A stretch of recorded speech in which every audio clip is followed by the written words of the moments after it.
Betrayed on the night of her engagement, Jennifer, in desperation, accepts an unexpected proposal from a mysterious stranger, unaware that he, too, is hiding secrets of his own.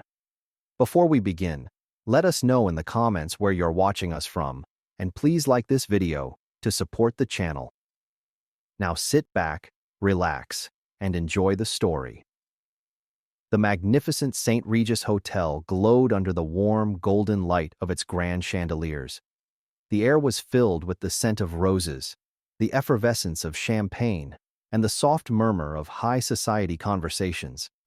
Everything was perfect, just as Jennifer had envisioned for her engagement party. She stood near the center of the room, her fingers gently wrapped around a sparkling glass of wine, her heart racing with excitement. Tonight, in front of everyone, she and Victor would officially announce their engagement. Her fiancé was running late, but that wasn't unusual. Victor was a busy man, a rising star in the business world, ambitious and sharp. She adjusted the delicate lace on her pale blue dress, stealing a glance at her parents, who were engaged in polite conversation with a group of influential guests. Jennifer sighed, taking another sip of champagne. "Where is he?" Then the doors to the ballroom swung open. All eyes turned, and in walked Victor, not alone, but hand in hand with another woman. Jennifer's heart stopped. A waiter froze mid-pour, champagne spilling onto the tablecloth. Cameras from the invited press turned, capturing the scandal unfolding before them. Lisa wore a sleek red gown that clung to her, her lips curved into a smirk. "Victor?" Her voice a whisper. He stopped a few feet away from her, looked her dead in the eyes, and he spoke. "Jennifer, I can't marry you." The words hit her like a slap. The entire room fell silent. Jennifer's breath hitched. "What are you saying? Let's be honest here. You have nothing to offer me." "I don't understand. You proposed to me. I needed the leverage of your family's name. But now I have better options." Lisa chuckled softly, squeezing Victor's arm. "He means me." Jennifer felt sick. "This is a joke, right?" Her voice breaking. "I never loved you. You were just a stepping stone. And now, I don't need you anymore." A sharp gasp broke through the room. Someone dropped a glass. Jennifer's hands trembled as she stared at him, trying to find anything, any sign, that this wasn't real, that this wasn't happening. 100 pairs of eyes were on her. She could feel the whispers. "Poor girl." Her mother's voice cut through the suffocating silence. "Jennifer." Jennifer turned slowly, hoping, just this once, that her mother would defend her. But her mother's eyes were not filled with worry. They were filled with disappointment. "You have humiliated us," her mother said, her voice low and sharp as a blade. Jennifer's mouth parted. "I didn't." But her mother cut her off, eyes burning with fury. "If you can't secure a husband with wealth and power, then you are no longer a daughter of mine." Jennifer staggered back, alone in a room full of people. She stood there. Her mother had left her alone. Her entire world had just shattered. The streets of Manhattan were unforgiving at night. Jennifer's heels clicked against the pavement. Her feet ached, but she didn't stop. The diamond engagement ring that had once sat proudly on her finger was gone, left abandoned on the marble floor of the ballroom. She had nothing now. She didn't know how long she wandered, but eventually, the warm glow of a small, dimly lit bar pulled her in. It wasn't the kind of place she normally would have set foot in, but right now, she didn't care. She just needed a drink. "Whiskey." "Neat." The bartender raised an eyebrow but said nothing, pouring her a glass before stepping away. Jennifer downed the first sip, wincing as the burn seared down her throat. "You don't seem like the whiskey type." A voice spoke up, edged with curiosity. Jennifer turned her head and found herself looking at a man sitting a few stools away. He was not the kind of man she was used to.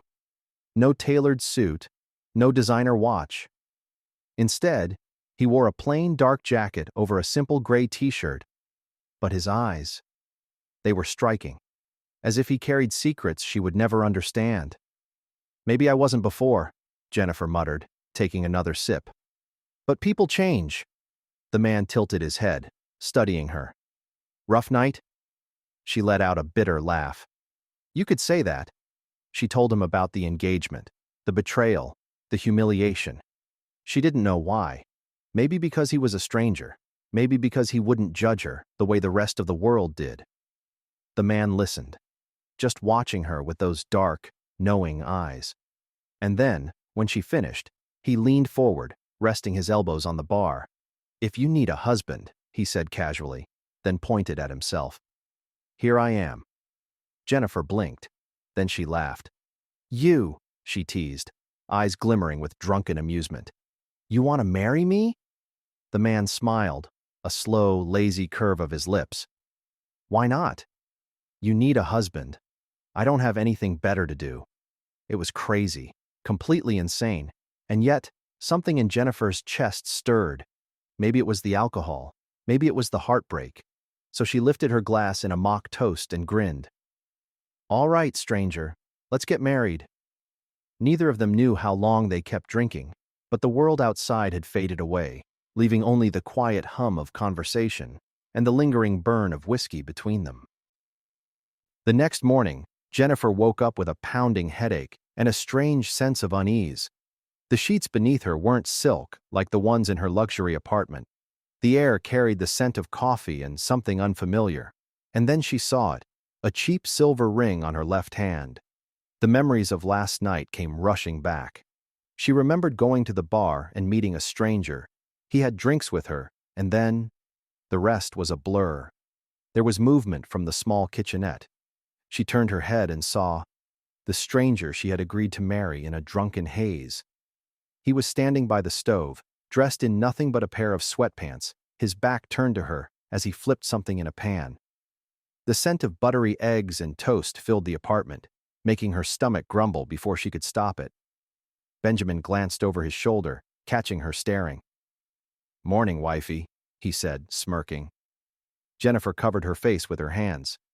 I was hoping this was just a bad dream, she mumbled. Benjamin chuckled. Nope, it's real. You married a stranger. Congrats. Jennifer exhaled sharply, shaking her head. This is insane. Benjamin slid into the chair across from her, watching her carefully. Eat first. Then we can talk about how much you regret your choices. She scowled at him, but picked up her fork anyway. After finishing breakfast, Jennifer intended to leave, but the moment she stood up, a wave of dizziness washed over her, forcing her to sit back down. The hangover was worse than she had expected, and the thought of wandering the streets in this state felt unbearable. Besides, where could she even go? Her family had disowned her, and she no longer had a home to return to. For now, staying seemed like the only reasonable option. And so, from that moment on, she began an unintended life, alongside her makeshift husband, Benjamin. In the following days, she had to wash dishes, do laundry, and worst of all, she had to learn to save money. She had never budgeted in her life. Welcome to the real world. Jennifer said nothing. In the days that followed, they gradually discovered more similarities between them. Jennifer sincerely considered building a future with Benjamin, and together, they decided to give each other a chance. As their relationship gradually improved, Jennifer began to notice strange things about Benjamin. It started with the wine. One evening, Benjamin brought home a bottle of red wine. Nothing fancy, just something he had grabbed from the store. Let me guess, she teased. You're a beer guy, aren't you? Benjamin chuckled, but said nothing as he poured himself a glass. He swirled the wine in his glass, examined the color under the light, took a deep inhale, and sipped it like a sommelier. Jennifer's brows furrowed. What was that? Benjamin raised an eyebrow. What was what? She gestured at his glass. That was a proper wine tasting technique. Maybe I just like wine. Normal guys don't do that. Then there was the car incident. A few days later, as they walked past a luxury car dealership, she had joked, if you could have any car in the world, what would it be? Benjamin barely hesitated. Aston Martin, DBS Superleggera, V12 engine, 715 horsepower. top speed of 211 miles per hour. Jennifer stared at him. Most guys she knew wouldn't even remember the name of that car, let alone its specs. Benjamin noticed her look and shrugged. What? I like cars. Jennifer let it slide. But then came the money. One evening, while Benjamin was in the shower, Jennifer was looking for a pen in the small wooden drawer of their kitchen table when she saw it. A thick stack of crisp $100 bills. Her heart stopped. Benjamin was broke, wasn't he? They budgeted for groceries, lived in a rundown apartment, ate takeout on special occasions. So where did this come from? She carefully picked up the stack, running her fingers over the smooth paper. It wasn't just a few bills. There had to be at least $10,000 sitting in that drawer. Before she could process it, Benjamin's voice came from behind her. Looking for something? Jennifer jumped, nearly dropping the money. Benjamin was leaning against the doorway, a towel slung around his neck, arms crossed. She turned to him, eyes filled with confusion. Where did this come from? Does it matter? He asked. Of course it matters. We live like we can barely afford rent, but you have stacks of cash just lying around. Benjamin shrugged. I don't like wasting money. That's not an answer. He chuckled softly, stepping closer. Didn't you agree to marry me for who I truly am? That's what she had said. That money didn't matter, that she didn't care about wealth. But now, standing in front of him, knowing there was something he wasn't telling her, she felt uneasy. Benjamin lifted her chin slightly with his fingers, his voice softer now. Trust me, Jennifer, he murmured. Everything will make sense soon enough. A horrifying thought crept into her mind. Was Benjamin involved in something illegal? Benjamin exhaled sharply. Jennifer, just trust me. Trust you? She scoffed. How can I trust you when you keep secrets from me? You think I'm a criminal? Jennifer flinched, guilt washing over her. She hadn't said it outright, but had she implied it? Benjamin shook his head, his voice quieter now, but laced with something raw. I thought you saw me for who I was, not for what I had or didn't have. Jennifer's throat tightened. I do. Then act like it, he muttered, walking out of the kitchen and leaving her standing there, more confused than ever. The next day, Jennifer couldn't shake the feeling that she was missing something big. Benjamin had secrets, and she needed to know what they were. That afternoon, while sorting through some old books in their apartment, she found a yellowed newspaper clipping tucked between the pages. It was an old business article, dated 3 years ago, and right there, in the center of the page, was a photo of Benjamin, or at least someone who looked exactly like him. But the name beneath the photo wasn't Benjamin. It was Benjamin Alexander Sterling. Her fingers trembled as she read the headline. Billionaire heir disappears without a trace. The mystery of Benjamin Sterling. Jennifer's blood ran cold. Who the hell had she married? That Saturday morning, Jennifer and Benjamin went to the market together, picked out fresh vegetables, and argued over whether they really needed another loaf of artisanal sourdough bread. She reached for a bundle of strawberries when a voice cut through the air behind her. Well, well, look who it is. Slowly, she turned around. Standing in the middle of the market, in his expensive tailored suit, was Victor. Beside him, arm wrapped possessively around his, was Lisa. Benjamin, sensing the shift in her, placed a gentle hand on her lower back. Friends of yours? He asked lightly. Jennifer exhaled slowly. Something like that. Victor smirked. I have to be honest. I almost didn't recognize you. Lisa let out a soft laugh, glancing at Benjamin from head to toe with a look of disdain. And who is this? Her tone dripped with mockery. Jennifer retorted, That's my husband. Does that have anything to do with either of you? It's actually sad, really. You used to be someone, and now you're married to a man who can barely afford a decent pair of shoes. Jennifer lifted her chin. At least he loves me, she said evenly, her voice steady and proud. Victor's smirk faltered for a split second before he laughed coldly. Love? Oh, Jennifer, that's cute. But let's be honest. Love doesn't pay the bills. Lisa leaned into him, her red lips curving into a wicked smirk. And let's be honest, what does your husband have other than that old jacket? Jennifer's fingers curled into a fist, but before she could speak, Benjamin finally did. I have enough. Victor frowned slightly, as if, for the first time, he sensed that something wasn't quite right. Lisa, however, just scoffed. You're delusional. Ignoring them completely, Benjamin pulled Jennifer along, and they continued shopping, picking up everything they needed before heading back home. One day, Jennifer sat on the sofa, holding a newspaper article about Benjamin that she had found earlier. The Sterling Empire was one of the most powerful conglomerates in the country, with investments in real estate, technology, and luxury brands. But 3 years ago, Benjamin Sterling, the sole heir, had disappeared without a trace, and now he was sitting in their tiny apartment, pretending to be just an ordinary man. Just then, Benjamin stepped in through the door.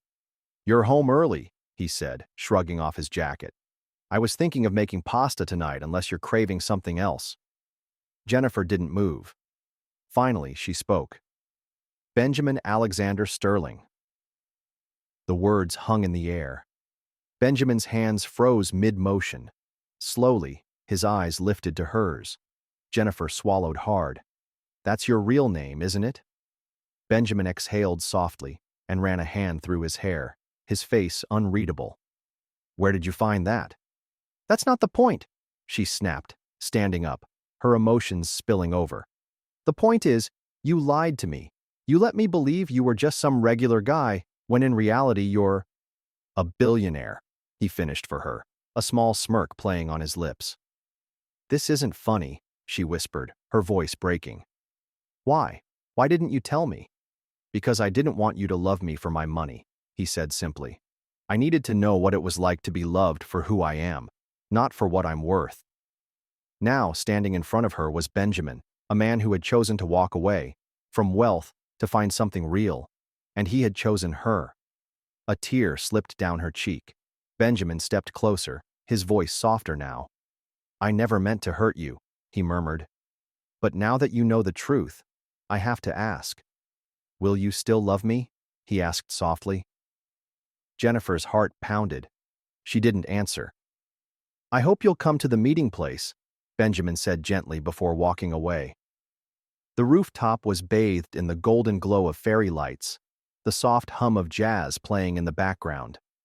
A gentle evening breeze carried the scent of fresh roses, mixing with the warmth of candlelight that flickered on the elegantly set table. The scene before her was breathtaking. She turned to Benjamin, who stood beside her, his hands tucked into his pockets, watching her reaction with quiet amusement. "You did all this?" she asked, her voice barely above a whisper. Benjamin smirked. "I had some help." Jennifer let out a breathless laugh, shaking her head. "You know, most regular guys don't have access to rooftop venues and private chefs." Benjamin chuckled. "Guilty as charged." He reached for her hand, leading her toward the table, pulling out a chair for her before taking his own seat across from her. The dinner was perfect. Delicate bites of gourmet dishes, a bottle of rich, velvety wine that Benjamin expertly poured into her glass.